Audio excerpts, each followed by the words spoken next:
Section 180 साहब बेहद important section है, क्योंकि ये सेक्शन बात करता है कि भाई रिस्ट्रिक्शन हमने लगा दी है किसकी पावर पर, बोर्ड की पावर पर। इसका मतलब ये है अगर ये 4 तरह की पावर जो यहाँ बताई है वो अगर आपको एक्सरसाइज करनी है, इन दैट केस आपको पास करना पड़ेगा स्पेशल रिजोल्यूशन, राइट। इसका मतलब ये है कि sub section 180 sub section 1 clause 1 2 3 4 ए पॉइंट है, बी पॉइंट है, सी पॉइंट है और डी पॉइंट है। ये चारों पॉइंट में अगर बोर्ड को कोई भी पावर एक्सरसाइज करनी है, इन दैट केस आपको स्पेशल रिजोल्यूशन पास करना पड़ेगा। ये है हमारा सेक्शन 180 सब सेक्शन 1 में हमको ये बात करनी है। आगे चले, ये 4 जो पॉइंट है हमारे पास, इनमें से 2 पॉइंट बेहद इंपॉर्टेंट है जिस पर एग्जाम में सवाल आता है, और 2 पॉइंट बिल्कुल टाइम पास हैं जिनमें एग्जाम में सवाल नहीं आता। अगर हम बताना चाहें साहब कौन कौन से इंपॉर्टेंट हैं, तो वो ए वाला पॉइंट है और वो सी वाला पॉइंट है। इसका मतलब ये नहीं है कि साहब बी और डी हमको नहीं पढ़ना, 3-3 लाइन के प्रोविजन है, तो अकॉर्डिंगली हमको वो पढ़ के भी हमारा काम हो जाना है। एग्जाम में ए और सी पर बहुत सवाल आते हैं।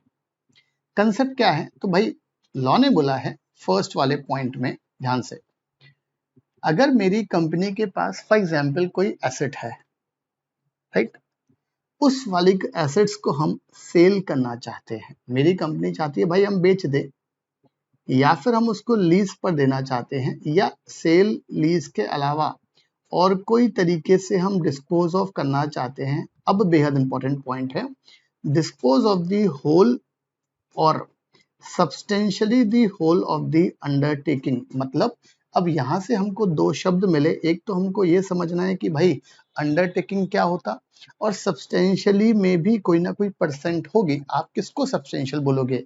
अरे भाई फॉर एग्जांपल मेरी ये बिल्डिंग है, मैं इतना सेल कर रहा हूँ, तो आप इस वाले पोर्शन को, ये जो मार्क पोर्शन है, आप इस वाले पोर्शन को सब्सटेंशियल बोलोगे नहीं बोलोगे। तो लॉ ने इसके लिए आपको एक परसेंटेज दी है कि भाई अगर आपको इतना परसेंट यहाँ से हो रहा है, चाहे रेवेन्यू हो चाहे प्रॉफिट हो, तो अकॉर्डिंगली हम इस पोर्शन को सब्सटेंशियल मान लेंगे। मतलब सेक्शन 180 सब सेक्शन 1 क्लॉज ए बात करता है कि मैं पूरी की पूरी कंपनी सेल कर रहा हूँ, या उस कंपनी में से कोई हम सब्सटेंशियल पोर्शन सेल कर रहे हैं, तो आपको बोर्ड के पास डायरेक्टली पावर नहीं है। लॉ ने बोला यार बोर्ड के पिताजी की प्रॉपर्टी थोड़ी ना है साहब, ये तो शेयर होल्डर की प्रॉपर्टी, तो मालिक से पूछो। चले, हमने बात की साहब अंडरटेकिंग को पढ़ना पड़ेगा। तो undertaking means the investment of the company exceeds 20% of its net worth. इसका मतलब ये है कि अगर हम पूरी की पूरी अंडरटेकिंग से, फॉर एग्जांपल सब ये वाली अंडरटेकिंग मेरी इंदौर में है और मेरी कंपनी का रजिस्टर्ड ऑफिस बंबई में है, राइट। अब मेरी कंपनी चाहती है कि भाई हम ये वाली जो अंडरटेकिंग है इंदौर वाली, हम इसको सेल करना चाहते हैं। तो लॉ ने बोला सिंपल, भाई आप बंबई वाली कंपनी की, राइट, जो आपका हेड ऑफिस है, होल्डिंग कंपनी है, राइट, इस कंपनी की निकालो आप नेट वर्थ। अब आप बोलोगे सर नेटवर्थ का फॉर्मूला क्या होता है, तो भाई वो सेकंड चार्ट में मिलेगा हमको, क्या प्लस क्या माइनस करेंगे, हमारा नेटवर्थ हमारे सामने निकल कर आ जाएगा। लॉ ने बोला यार आप ये बंबई वाली कंपनी की बैलेंस शीट उठाओ, उसमें से आप नेटवर्थ निकालो। फॉर एग्जाम्पल नेटवर्थ आई 1 लाख।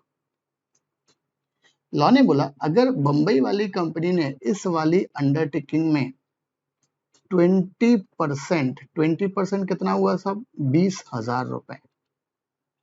फिर से पढ़ें, undertaking means the investment of the company मतलब Mumbai registered company exceeds 20% of its net worth मतलब बंबई वाली कंपनी की, as per the audited balance sheet of the preceding financial year.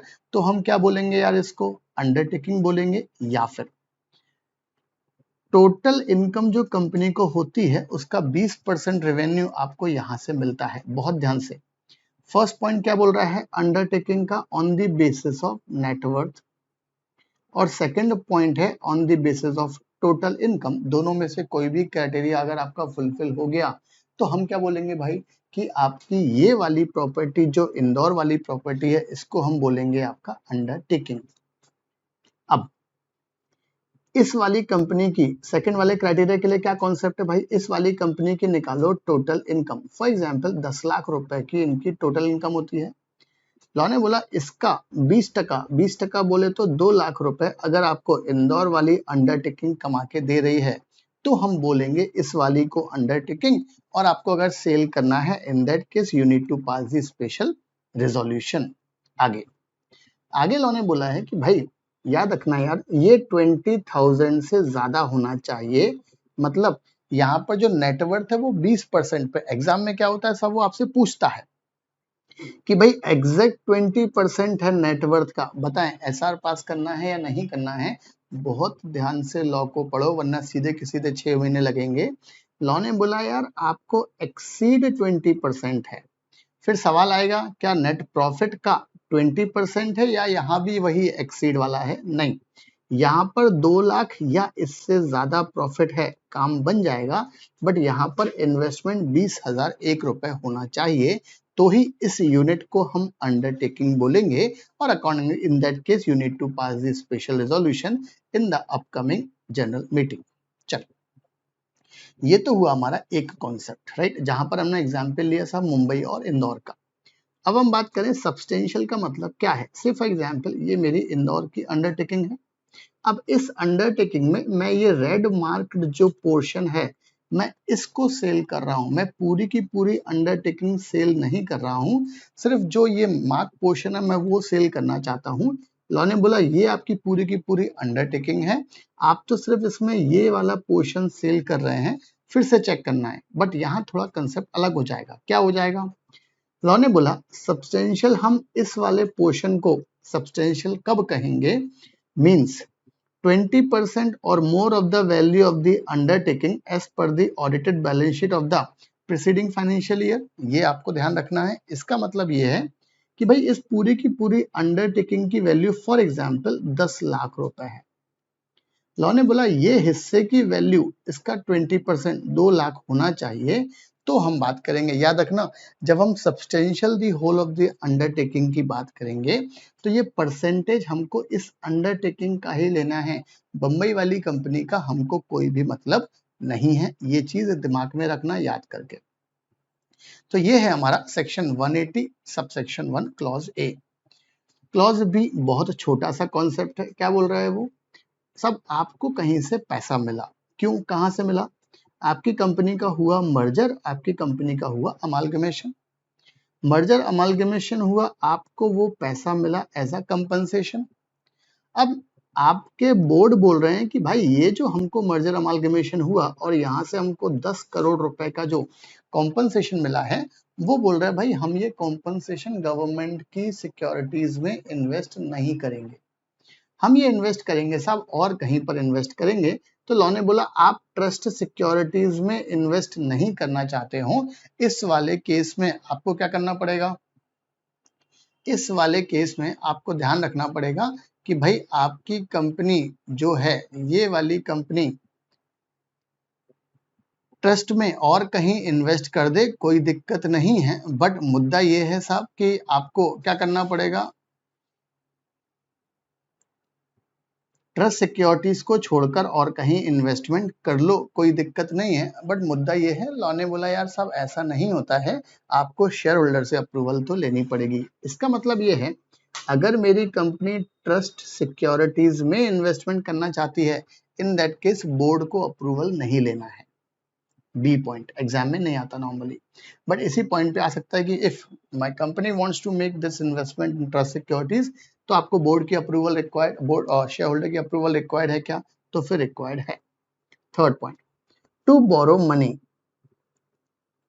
Together with the money already borrowed by the company, मेरी company ने सब already कुछ money ले रखी है साहब बैंक से, और मेरी कंपनी चाहती है कि हम और पैसा ले बैंक से, will exceed paid up share capital plus free reserve plus security premium. Example ले ज्यादा समझ में आएगा। मेरी कंपनी ने ऑलरेडी बोरोड है फॉर एग्जाम्पल 1 लाख रुपए या 10 लाख रुपए, और मेरी कंपनी और बोरो करना चाहती है, प्रपोज्ड बोरोइंग प्लानिंग चल रही भाई 30 लाख की, लॉ ने बोला आपकी पेड अप शेयर कैपिटल है 20 लाख, फ्री रिजर्व का बैलेंस है आपका 8 लाख, प्रीमियम का बैलेंस है 5 लाख, राइट। तो 20, 8 और 28 और 5 33 लाख, राइट। अब ध्यान से आपने टोटल बोरोइंग आपकी कितनी हो जाएगी ये बोरोइंग करने के बाद 40 lakh. 40 lakh is greater than equal to 33 lakh, yes. अगर ये यस होता है in that case you need to pass the special resolution, और अगर ये नो होता है इन दैट केस आपका ऑर्डिनरी रिजोल्यूशन से काम चल जाएगा। ये वाली चीज बहुत इंपॉर्टेंट है, राइट। ये चीज बहुत इंपॉर्टेंट है जो आपको याद में रखना है कि भाई आपको स्पेशल रिजोल्यूशन ऑर्डिनरी रिजोल्यूशन आपका क्या होगा वो अपन बात करने वाले हैं। ये वाली चीज हमारे पास बहुत काम की है जो हम बात करेंगे, राइट। स्पेशल रिजोल्यूशन और ऑर्डिनरी रिजोल्यूशन वाली कि भाई कंसेप्ट क्या होगा, राइट। चले तो अच्छा, अब इंपॉर्टेंट चीज ये है कि भाई जो भी आपने यहाँ पर ये 40 लाख रुपीज है जिसमें आपकी प्रीवियस बोरोइंग है और प्रपोज बोरोइंग है, इसमें टेम्परेरी लोन को एक्सक्लूड करना है। और टेम्परेरी लोन क्या होता है? वो लोन जो रिपेबल ऑन डिमांड हो,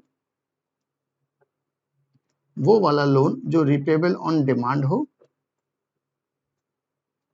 या ऐसा लोन जिसको आपको रीपे करना है 6 महीने के अंदर, इस लोन को टेम्परेरी लोन बोलेंगे। मतलब अगर बाई चांस मेरी कंपनी बोलती है कि भाई इसमें से हमारा 8 लाख रुपए तो टेम्परेरी लोन है, इन दैट केस आपका ये वाली कंडीशन फुलफिल हो गई और आपका ओआर से काम चल जाएगा, फिर आपको एसआर की रिक्वायरमेंट नहीं है। पढ़ें।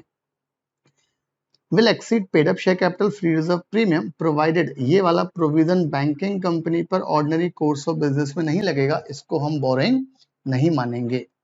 क्या क्या शामिल नहीं होगा? एसआर मेंशन करना पड़ेगा, कितना अमाउंट बोरो कर रहे हैं। इसमें शामिल नहीं होगा टेम्परेरी लोन जो हमने बैंक से लिया है in the ordinary course of business. Temporary loan क्या होता है?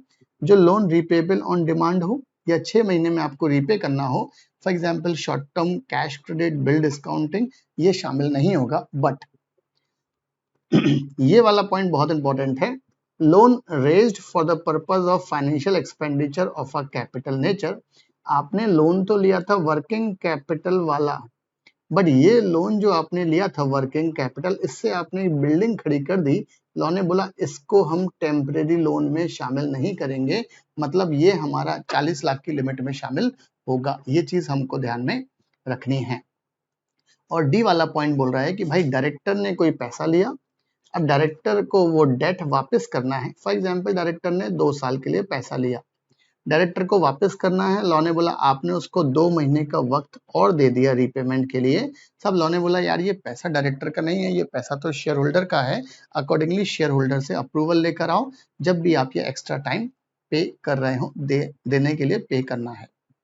आगे सेकंड चार्ट बोलता है भाई ये वाले क्लॉज में कोई भी फर्क नहीं पड़ेगा। मतलब हम बात करेंगे सेक्शन 180 सब सेक्शन 1 क्लॉज ए की। अगर टाइटल ऑफ द बायर ने गुड फेथ में एक्सरसाइज किया है, या सेल और lease of any property of the company, अगर मेरी कंपनी का ऑर्डिनरी बिजनेस है, फॉर एग्जांपल डीएलएफ कंपनी, फिर आपको बार बार ये प्रोविजन पे, मतलब ये वाला जो प्रोविजन है वो सेल वाली बात करता है, उसके लिए स्पेशल एग्जम्पशन है। जो भी आपने स्पेशल रिजोल्यूशन पास किया है क्लॉज ए में, आपको लिखना पड़ेगा कि ये पैसा जो आपके पास आया है सेल करके, ये पैसे को कहां पर आप यूज करने वाले हों। और सबसे इंपॉर्टेंट चीज है जो हमको बात करनी है साहब, नेटवर्थ की डेफिनेशन। तो उन्होंने बोला भाई क्या क्या शामिल होगा? Paid up share capital plus all reserve after deducting the aggregate value of losses, minus कर दो deferred expenses, miscellaneous expenses not return of, सबको हटाकर। बट क्या क्या शामिल नहीं होगा इसमें? ये चीजें शामिल नहीं होंगी। कोई भी रिवोल्यूशन रिजर्व क्रिएट किया है या राइट बैक ऑफ डेप्रिसिएशन है, ये चीज नेटवर्थ का पार्ट नहीं होगी, राइट। ये है आपका कौन सा वाला कॉन्सेप्ट? नेटवर्थ की डेफिनेशन कि भाई आपको नेटवर्थ में क्या क्या होगा। कंपनी आपको बढ़िया बैलेंस शीट देगा एग्जामिनर, उसमें से आपको आइडेंटिफाई करना है कि भाई क्या क्या नेटवर्थ में शामिल होगा on the basis of this definition. और सेक्शन 180 किस पर नहीं लगने वाला है? प्राइवेट कंपनी पर ये प्रोविजन नहीं लगता। आपको खुद की प्रॉपर्टी है साहब, लॉ ने बोला यार हस्बैंड वाइफ डायरेक्टर है, इनको जो करना हो करो, कोई समस्या नहीं है, तो ये हमारा छोटा सा सेक्शन नंबर 180 है जो हमने बात की है। एग्जाम पॉइंट ऑफ व्यू से इंपॉर्टेंट सेक्शन है।